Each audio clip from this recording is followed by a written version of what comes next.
What's up, everybody? I'm Mike. I'm Nick. We are the Brothers Murph, and we are here with another top 10 list for you. We are. We're way too similarly dressed.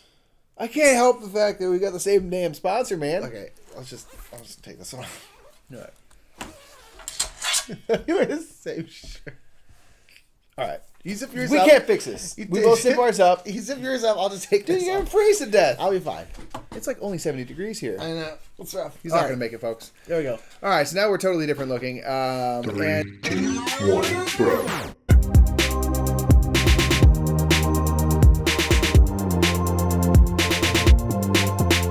And we have top 10 games that came out in 2018. Indeed, 2018 was actually, there's a lot of games that came out. I mean, there's always a lot of games, but it was a good year. People were like, it's a mediocre year. I'm like, I don't think I was looking through that's the true. list of stuff on BG, and I was like, this has actually been a great year. Like, there's a lot of games. Just because there weren't like 10 things that cracked the top 10 of BGG doesn't mean there weren't like a bunch of good games. This is a failure of a year. Gosh. Give us some time to climb the I ranks. know, right? So yeah, since we are top 10 games of 2018, we decided to do a Sponsored by Panda Express. where we had lunch today. Get it? The joke never dies.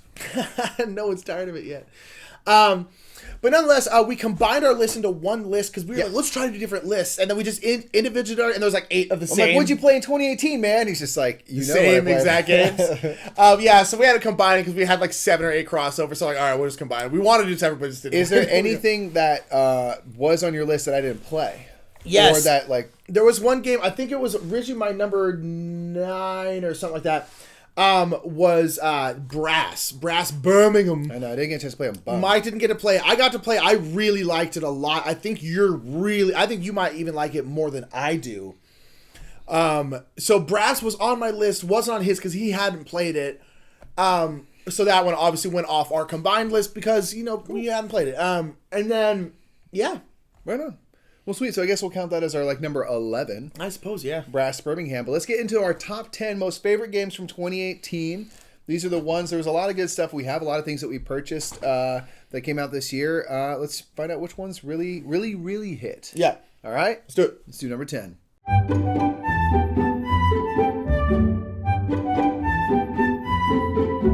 All right, number 10 is the game is called Phil Walker Harding, who is a designer, actually not a game. And the reason is because I guess the official game is Gingerbread House, but slash Gizmos.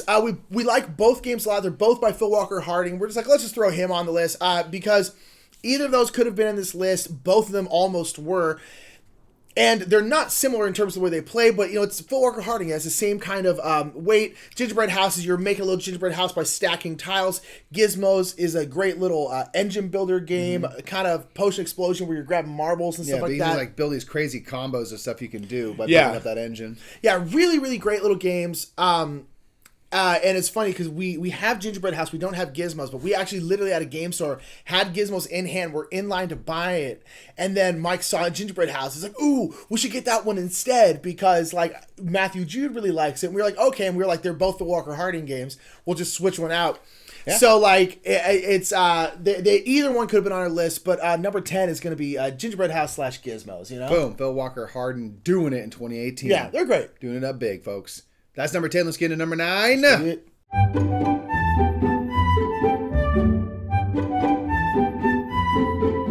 So number 9 was a game that like I was definitely sold on art-wise, just like the look of the player board and stuff like that. And then when I first played, I was like, all right.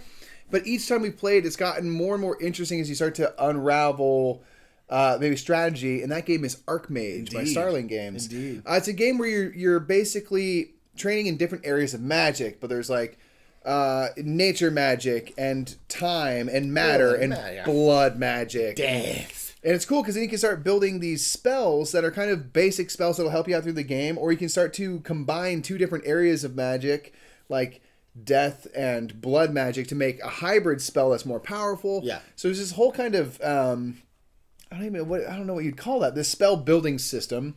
Yeah, I guess. And then that is used to basically play an area control game. Yeah. A pretty simple area control game. That's ultimately what it is, yeah. Yeah, and so it's a game that, like, each time we play it, I start to understand, like, oh, I see how this spell would be useful now. Yeah, because once you learn the spell, then you have access to that spell, and you can start casting that spell during your turn. And yeah, it takes a few times because there's certain spells where I'm like, why would I ever use this? Yeah. And then the next few times I played, I'm like, oh. No, and every time there's been more discovery. Yeah, it's been really cool to play. It's really good at like 3-player. Yeah, because then there's a little more contention for the spots, and the game scales, the board scales depending on player count, so there always will be kind of a tight board. Yes, but with 3 players and stuff, it's just been fun. Every time you play, I'm like, ooh, I get a new one of those, and it's kind of climbed the ranks each time. Yeah.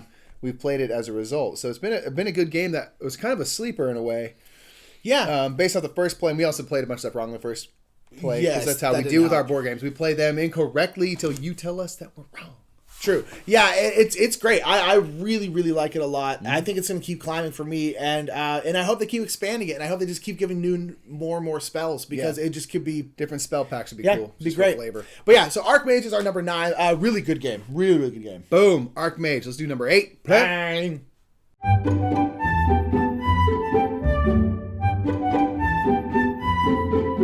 So number 8 is I was going to say a new one to the list, but they're literally all new. Whoa. But this one we got not too long ago, and this is a successor to another game called Keyflower, and this game is called Keyflow, because key has to be in every one of those games. It helps. It helps. I don't know why it's so many keys. Branding, baby. It's made by the Keymaster and Matrix 2? Yep. That guy? Yeah, that guy makes sense. Now, this Keyflow is a game. It's kind of like a successor to Keyflower. It's a little bit stripped down, and things are done differently, but nonetheless, it's still very similar to Keyflower. Yeah. But it's great because personally, it took my least favorite part of Keyflower, which was like the auctioning bidding part, and made it drafting instead. Yeah. And drafting, I think, is simpler, easier. I didn't hate that part of it, but it was like my least favorite part. Mm-hmm. And it's great. It's awesome. I already liked Keyflower, and Keyflow is just so great. Yeah, and it still goes through like the 4 seasons. So the first 2 seasons are really production heavy, and then the last 2 seasons are end game scoring heavy. So there has to be kind of like build up your engine, but then know how to shift it and maximize everything. Yeah. So there's a lot to think about. And it would be good. It's good at 2 players because you're kind of playing heads up, and we can activate stuff in each other's little villages. But if you're playing a bigger game, you only have to worry about your neighbors from side to side. It's like 7 Wonders in that way. And so you can kind of just like see what they've got over there, maybe activate something over there, something over here. And so it's just a streamlined version of Keyflower, really. Yeah. Takes away a couple of like the having to move meeples around. But it keeps all of the flavor and stuff you'd want from Keyflower. And remind me, in Keyflower, when I activate something in your village, am I taking that from you? Like, therefore you can't activate it? I think then next time I activate it, I'd have to put 2 meeples down something or like that, so right? you could kind of like mess with people, especially with the colors of stuff. Yeah, whereas that's not that case. You can just kind of freely activate stuff. Because you're still going to put your meeple things on your town and still have to pay 2 meeples if you put 1 before. Yeah, exactly. So it's like...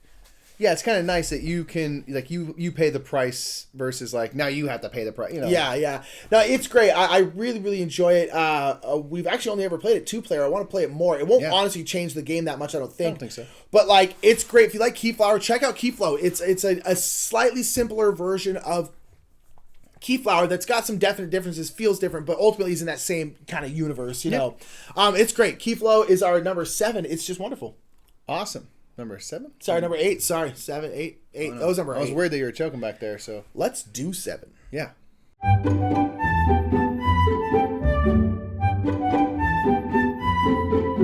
All right, so our number 7 is a game by Renegade Games, who's just a darn fine game company. They do just fine. They do okay for themselves, and this is the kind of new game in the Raiders of the whatever world. That universe? Yeah, that Raiders of the North Sea universe. Yeah. This one is Architects of the West Kingdom. So this is a worker placement, worker investment game where you have like 20 workers and you're placing just one of your workers at a time on your turn on these different spots. And a lot of the spots are kind of based around the more of your people that you have there at the time that you play, the more stuff you get, the more things you can do, whether or not that means you can do multiple actions or you get more of a certain type of resource. Yeah. So that's something that's been really interesting for me, is the idea of like investing workers' places. Yeah. But then there's this whole mechanic of like how to get your workers back. You have to go to one of the spots which allows you to like basically round up characters. You can get your own people back, or you can round up your opponent's players and then hopefully on a subsequent turn put them in prison to get money. So there's like all of this just interesting balance of I want to put a bunch of people here so I can get a bunch of these resources, but then also like you look pretty tempting. You're a tasty treat, yeah. Because you're like, oh, I'm gonna go to the forest, and I already have 3 people. I'm gonna put a 4th person. I'm gonna get 4 wood. You're like, that's awesome. But you're like, someone is gonna go straight capture those people because there's once you have 3 or 4 people at a spot, you need to capture them now to get them back, or else someone's gonna take them. They're just gonna take them. It's too tempting not to. There's all these interesting points in the game where you just get tempted into doing certain things. There's like this tax stand. So a lot of times when you're paying money in the game, you'll pay some of the money to the general supply and then some to the taxes. Like the government is taking your money. And but you can rob the tax stand. You can take the money from it. And like there will be points in the game where there's just a stack of money in there. You're like, I need that money. I'm gonna take it. You know what I mean? And then your virtue goes down. So there's this whole thing about your reputation. It's just an interesting game in terms of like balancing all these little elements. 100%. It's just kind of unique, and I mean that hit hard for us. I was like, man, this is really fun. I like it a lot. It's great. I want to keep playing it. It's quick too. It's very fast. It moves because each turn you're placing one worker. That's it. You do your thing. It doesn't take long. It's great. Architects Blessed Kingdom is our number 7. It's outstanding. Indeed. Let's get into number 6, y'all.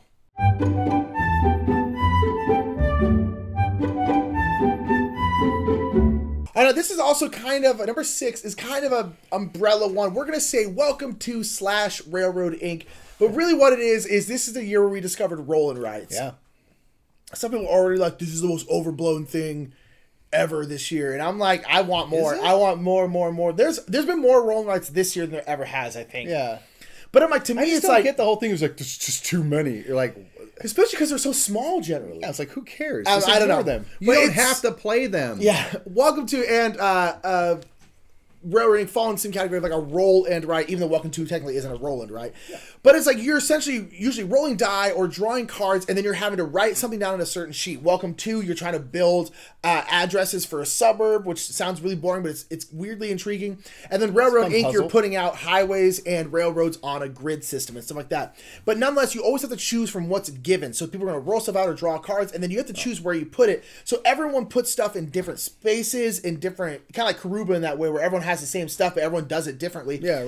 And they're always, for the most part, pretty light, but thinky, quick, and many times what I really like about it is you can play them with an unlimited amount of people, or at least a lot of people. Because Welcome to, as long as everyone has a sheet, or Railroad Inc., as long as everyone has, a 7x7 grid, literally there's an infinite amount of people who can play it at the exact same time. So we really discovered we liked playing them on our Twitch streams because everyone at home can just download a sheet and print it out, which are available on Board Game Geek, and then they can just play with us at home, and we're the ones who roll everything out, and then everyone can play at home, and it's just great. And I love roll and rights. They've been one of the most successful things, in my opinion, to like introduce new people to the game hobby, or just being like, oh, like we're going out to dinner, let's bring Railroad Inc. because we can play a quick game while we're waiting for our food or something like that. I just love them. It's been really nice. I'm right there with you. Everything you said is fantastic. Like, I'm all for roll and rights. I want more of them. I want as many of them that are not limited to player count as possible. Because I think it's just a great way to like bring people together, and especially at conventions. Like, I think every convention should put on huge roll and write games. Why not? Like, in their halls. It's like, hey, just everyone come sit down. We'll pass out the things for you. Let's just all play it for free and have everyone come together. Like, I think it's an awesome tool that I hope starts to get utilized in the way that we've done it, but it's on bigger and bigger scales. Exactly. It's bigger and bigger and bigger. So number 6, 5? Somewhere 6. 6 is Welcome to / Railroad Inc., but ultimately roll and rights. Those two just happen to be our favorite. Indeed. Let's get into this top half now, brah. Whoa. Dang 5.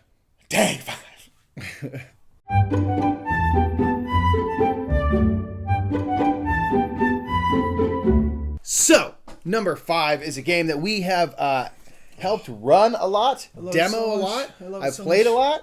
And it is Fireball Island, man. Fireball Island. Fireball Island is just makes the list because it's just pure fun. That's what it is. It's pure fun. It's just silliness. I played a game of it the other day that was the longest game of Fireball Island of my life. It was still fun, but not a thinky game, people. Really thought about it. I'm like, this game is about flicking marbles, right? Like you can just go anywhere. There's treasure everywhere. There's pictures everywhere. Just run around places and flick a marble at someone's head. And, but I love that about it. It's just fun and silly. And the faster and more crazy and reckless you play, the better. Come on. Like, the worst thing you could do about this game is think too hard in it. At all. Just have fun, talk smack, quick. And, like, at PAX and stuff, we were teaching and playing in, like, 40 minutes. Yeah. And, like just clockwork. having a blast, man. Like, there was so many different groups of people where kids and adults were playing together, all sorts of different types of folks, and everyone had fun with it. Yeah. And, like, it's a game I love to run for people. I don't even need to play. I just like talking smack and being kind of like the thoughts and feelings of Volcar. It's just so fun. Yeah, it's great. I mean, again, it's a big 3D board. It's a great table presence. You're flicking marbles. It's just, again, like we've talked about this a few times. It's like there's so many games out there, and there are so few games that are like, look, there's strategies, sure, there's definitely choices, but like this game is just fun. Yeah. That's all it is. There's It's room enough in not the world anything for else. it. It's just fun. Like, if you want strategy, go play Brass or something. Like, that is not what this game is for. And people are like, well, it's not a good game. I'm like, no, it is. False. It's just like, it's not that kind of game. The game is fun. That is its entire purpose. And it is. It's so much fun. I've played it a bunch of times since we've gotten home from PAX, which is where we actually took it home.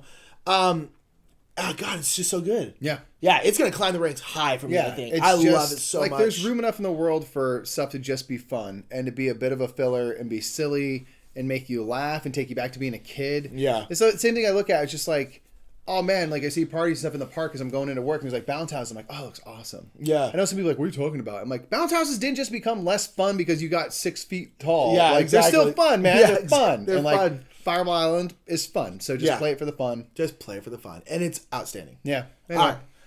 That's it. We're up for Soapbox. That's number 5. Let's hit number 4. Play it because it's fun!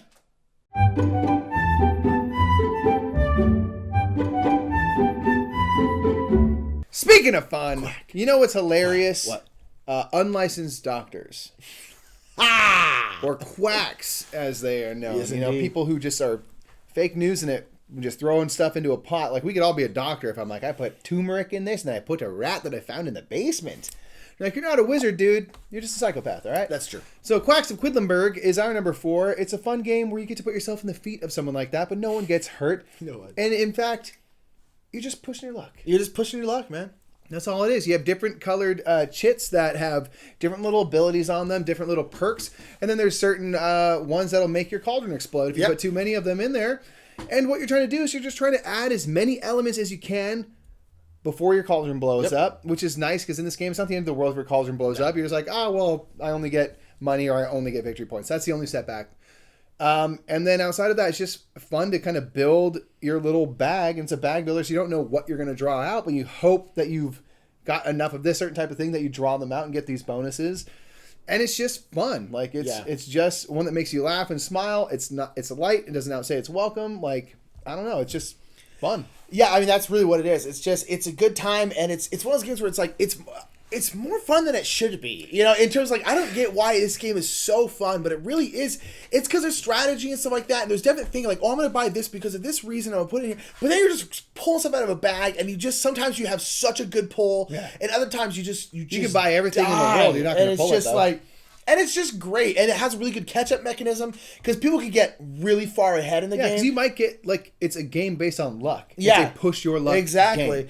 And so it's got a great catch-up mechanism, which means at least every game I've played, it's always been pretty tight in terms of the scores and stuff. Just nice. So, like, it's just, the Quacks of Quedlinburg is great. We played it back at Dice Tower Con. We played the German version, and we've just been waiting for the English version to came out. Finally came out, we got it, and I've played it both a bunch of times. Yeah. It's great. It's outstanding. A lot of variability too. Yeah, a lot of variability with all the different colored little chips you can get. They all have like 4 different options of what they might do. Yeah. So especially once you're really familiar with the game, just randomize it. And then it's, this thing might combo really well. Version 3 of this thing might pair with version 1, but not with 2 and 4. So you might change your strategy based on what the powers are. 100%. Which is like all I need in that game is just a little bit of variability there. Yeah, Don't add too much to complicate it. We're good to go. Exactly. It's great. Quacks of Quedlinburg is number 4. Let's get in the top 1, 2, 3.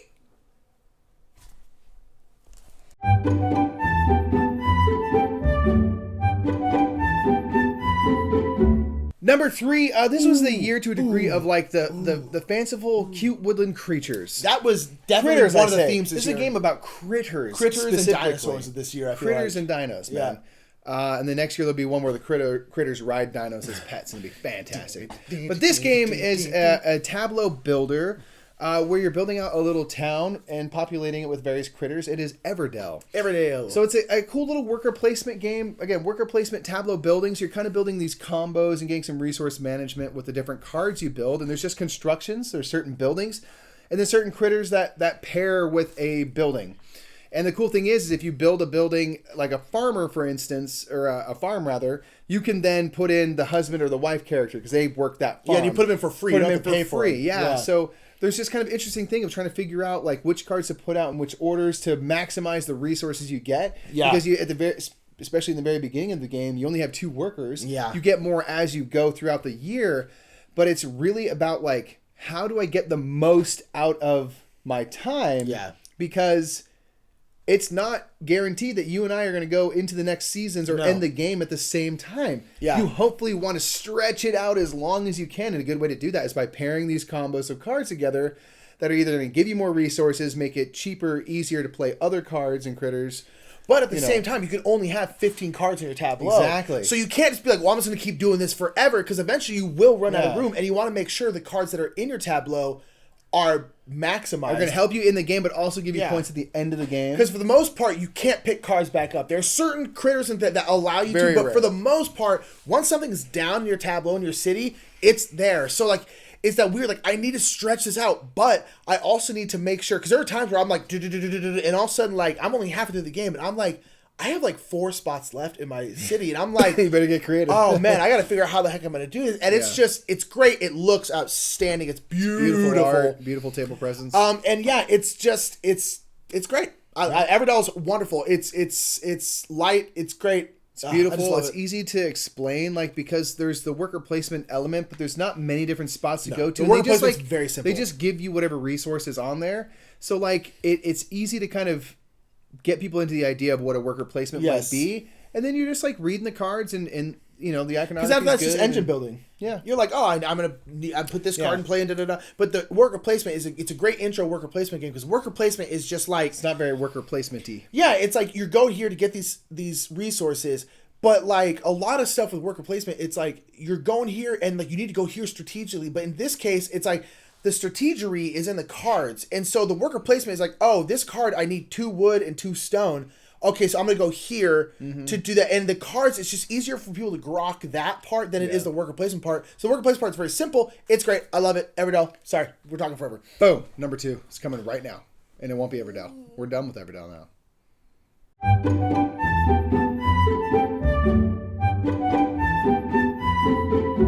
Space Bass! Yeah, Space Bass. Just not even do that. Space Bass is number 2. Space Bass, or as we call it.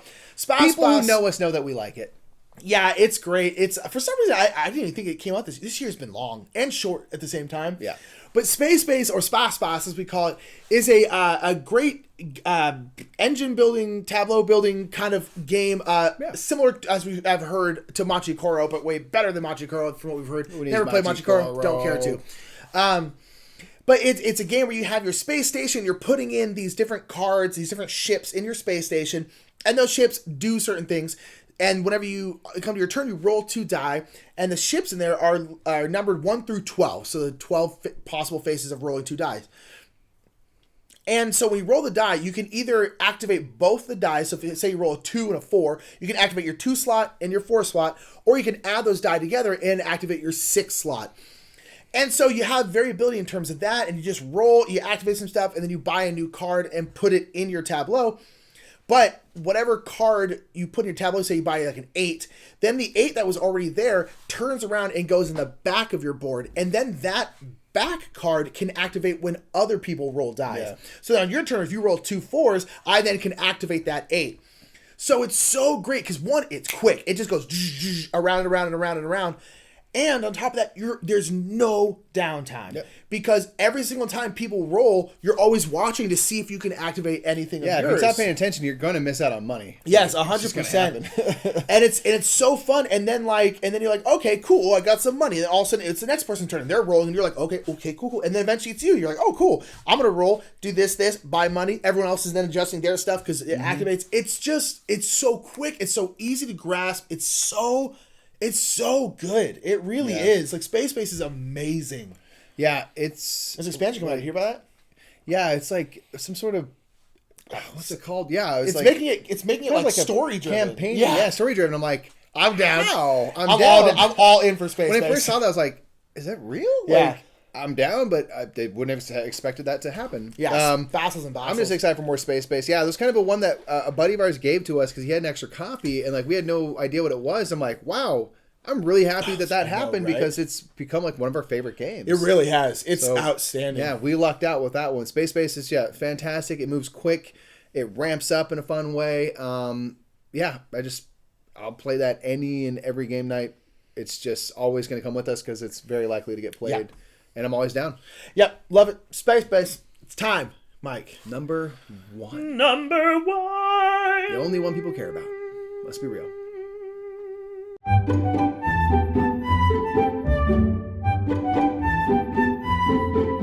So this was fun because the way Nick and I like to do these lists is we like to first make up our own little version of the list and kind of compare what's high, what's low, and then we can then work out the final order of our top 10s. And as we're going through, I was like, I wonder if we're gonna have the same number 1. It's gonna be close. Then we get all the way down to number 2, and I'm like, oh, we have for sure the same number 1. Nick's like, I'm not sure. I was like, dude, let's do it at the same time. We're gonna do it. All right, we're gonna go 3, 2, 1. So we go 3, 2, 1. Castell was our number 1 for both of us. So clearly, it's the number 1 here. It is our favorite game of 2018. It is, and it's fun. It's all right, so, guys. I'm thanks sorry. for I'm coming sorry. out. It's really so fun. good. It's so amazing. It's a you game talking about because I feel like you were the did- one who was less. Not that you were never down with it, but you were less down than I was when we first. I liked it more from the get go. Sure. Yeah. So you go ahead and tell. Yeah, so Castell has been a game that's grown on me more and more. It's a game where we're building human pyramids. Sure. Which Castell is a folk tradition in Catalonia. Spain, in Catalonia. People build these huge human pyramids. I just did a board game highlight about it to talk about like how the game functions and everything. But basically, you're going around the 7 towns of Villafranca and all these towns to recruit Castellers, to train up in different skills that'll help you build bigger and better pyramids, and then compete in these kind of regional competitions. Yeah. Which are in the towns that they actually happen in real life and everything to this day. And it's just like so interesting to build these pyramids. It's a fantastic puzzle to solve. And then like the colors are all pastels and beautiful. And the skills that you can train up in are it's just a lot of fun stuff to think about. And it really will challenge your brain. Thinky. But like Really in a thinky. great way. Yeah. And I just like, I mean, I went on and on about it in my board game highlight stuff, but it's just like, I've just never seen a theme like that. Yeah. Nowhere close to that. And it completely works for a board game. I love it. I love seeing other cultures. And the mechanics make sense for what you're Absolutely, doing. You know, it's yeah. the mechanics. It's like everything. You're like moving around. You're It could getting be a this thing about and- like, build skyscrapers, and you can only be this wide, and it has to be this, and you have to this stability thing. But like, well, let's base it on something that's real Yeah. and more interesting. Is like do that, but with people. And I'm like, that's super cool. Yeah. You know, like Yeah, it's great. I mean, and it's doesn't necessarily look, it looks like a light, simple game, but it does not look nearly as thinky. you wouldn't as it think is. like a human pyramid. Matthew game would be. Jude just played, and he was talking. He was like, "Man, it broke my brain." He's Yeah. like, "I was not expecting to be that thinky," and that's the whole thing. Especially the It's first like, time you play, like oh man, you know, and then now like I have a strategy for like how I sort of build these like pseudo finished pyramids, so I kind of know like what I can Yeah. build, and then I adjust from there. But the first game, I was swimming. I was Rough. like, how wide? I get 5, and there's just yeah, it's tough. lots It's to think about. it is so good. Honestly, it's just outstanding. If you haven't played it, give it a shot. It's amazing, and it is. It's our fantastic game. favorite, both of our favorite game of this year. We didn't have to adjust our list or anything. It Looks beautiful. It's unique. It's interesting. Engaging mechanics. Yes. It's clean. Like Yes. you have these 4 types of actions. You can do each of them once in your turn. You can do them in any order you want. So it's just it's the mechanics and stuff aren't the thing that slow down the works. It's just thinking about what you want to do with what you have, but you know what you can do. Yeah, you just wouldn't think that a game about human pyramids would give you that much to think of and be really engaging with nice, clean mechanics where it's easy to know the options you have available, and where it comes into thinking is like, which option should I take and what should I do with those options? What order? But you know what you can do. No, for sure. You just don't know what you should do, which is what a good game should be. It's great. Yes, Castell is our number one. It's just the greatest. It's outstanding. Fantastic. I think it's going to keep climbing. It's great. It's grown every single time I've played significantly. Yes, I agree. Every single time. All right, so that is it. That was our top 10 games of 2018. Down in the comments, put your top 10 games of 2018 or just your favorite game of 2018. Just let us know down in the comments what you've enjoyed this year. What have we missed? Because there's plenty of games that came out in 2018. We each wrote down a list of like 28 games, and we're like, okay, we got to pare this down. And so there's a lot of stuff that came out this year. It's great. Yeah. If you want to see more top 10s and stuff, check out our other things. If you're new to us, we have... we just did top 10 holiday games. We have our top 100 on the Dice Tower, and it'll be coming over here eventually. Lots of stuff to check out. You can check out more top 10s and reviews at This Game Is Broken. Indeed. Including a couple of the games that we talked about on our list. There's reviews by Matthew Jude over there. Yeah. So check that out. Give it a subscribe while you're there. Yeah. And please make sure to like and subscribe this video into our channel. And yeah, thank you so much for being here with us. We will see you later, I guess. Yeah, whenever. We'll see you in 2019. Yeah. Hopefully there's some good games. I heard it's going to be a terrible year. Probably. I don't know. All right. We'll see you then, though. Bye, everybody. Bye. Hey, guys. I just want you to know that we have a Patreon, and I'm hanging in here waiting for the next patron, so maybe you guys can help me out before I fall, because I don't have much strength, man. I might go down. Also, you can subscribe to us. I feel really unsafe. I think I'm going to fall. Mike. Huh? What are you doing? You're attached to a rope. Well, yeah, but it still looks dangerous. Like, that rope can hold up a Camry. You can just let go, you know. Can I? Yeah, you'll be fine. Are you sure? You want to see? You shouldn't just, yeah, you're fine. Oh. You're fine. You shouldn't, you know, abuse the Patreon thing like that, you know. Yeah, you're right. You know what? I need to be taken down to Pega 2. Can you lower me? Lower? Sorry. You can still subscribe if you want. Yeah, you know. You can upgrade your game experience with Game Toppers LLC if you want. Yeah. Or check out Restoration Games. But you know what? Don't do it for me and my fear-mongering tactics. Okay, well, you know what? Hey, that was on you. Did you see that? That was on you. Did you see that? That's on record.